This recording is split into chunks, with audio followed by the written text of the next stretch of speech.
এই চাল লিখে গো হ্যালো কয় কেজি চাল 15 কেজি চাল ও ভালো হবে তো চাও হ্যাঁ চাল ভালো হবে তাহলে ভালো ভালো তো হবে যে টাকা দিয়েছো সেই টাকা তো হয়েছে নাকি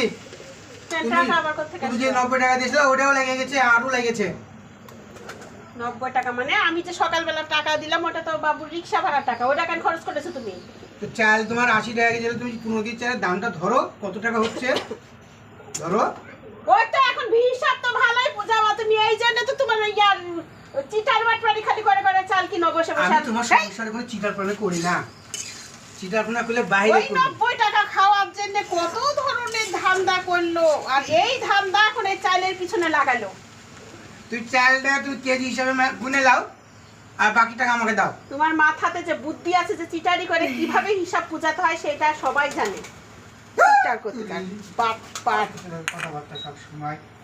পাট পাট কোথাকার খালি যখনই জিনিস আনতে দিব একটা না একটা চিটারি একটা কিছু বললে মানে আমি ইয়া করলে আর মানে চিটারপনা হয়ে যায় চিটার বাজারে যা জেনে শুকা এই শাক কটা গেলেছো শাক তোমাকে লাগতে হবে না তখন আবার মানুষকে বলবো যে আমি রান্না করলাম আজকে এই শাক আমি রান্না করলাম শাক লাগে টারে বাহানা করে আবার বলবে যে আমি রান্না করলাম আমি সব কাজ করে দিব আমি তো করেছি উফ